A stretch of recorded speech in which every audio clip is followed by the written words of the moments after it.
Deep within a forest, sunlight dripped through the canopy, touching the surface of a hidden pond. This was Candic's home. She lived amongst the lily pads and playful fish. Her laughter, like the tinkling of water, echoed softly. The pond was her world, a tapestry of emerald green and sapphire blue. Candic, a water nymph, knew every ripple and current. Her long flowing hair mimicked the seaweed swaying in the gentle current. Her eyes, the color of the pond after a storm, held a deep, serene wisdom.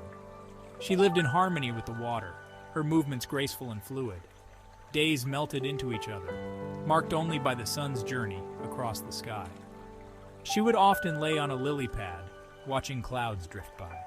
Sometimes curious fish would nibble playfully at her toes, their scales shimmering like jewels. One day a splash broke the stillness. A little red boat appeared, guided by a young girl. Candic watched, hidden beneath the lily pads. Her eyes widened with curiosity. She had never seen anything like it before.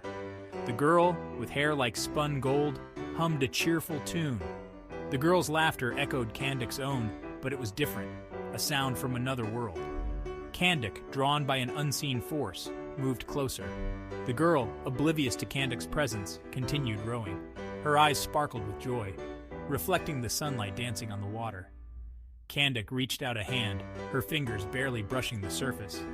The coolness of the water seemed to deepen as she neared the boat. For a moment, their worlds touched. The girl left as quickly as she had come. Candic felt a pang of something unfamiliar.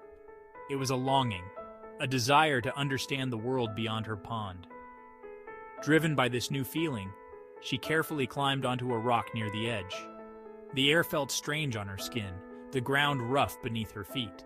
She missed the water's embrace. A small blue butterfly fluttered past, landing gently on a blade of grass. Candic watched it, mesmerized by its delicate beauty. The sun began to set, painting the sky in hues of orange and purple. Candic, feeling a chill, slipped back into the water. The familiar warmth enveloped her, chasing away the strangeness of the world above.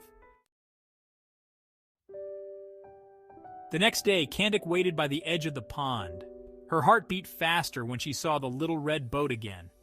The girl smiled, her eyes crinkling at the corners. She held up a small, delicate flower. Candic, in a rare display of boldness, left the safety of the water. She took a step, then another, her movements hesitant. The girl, sensing her trepidation, set the flower gently on the ground. It was a water lily, its white petals unfurled in the sun. Candic picked it up, its familiar fragrance filling her senses. It was a gift, a symbol of their shared connection.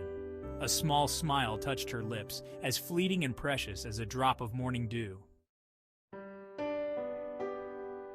As the sun dipped below the horizon, Candic retreated back into the water. The little red boat disappeared into the gathering shadows. Candic, clutching the water lily, knew things would never be the same.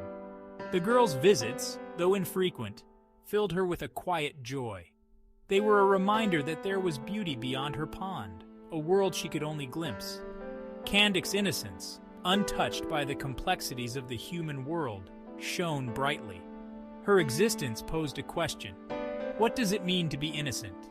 Is it merely the absence of knowledge, or is it something more profound?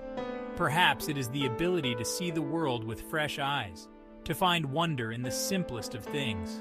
Candic, the water nymph in her secluded water-bound life, held the answer.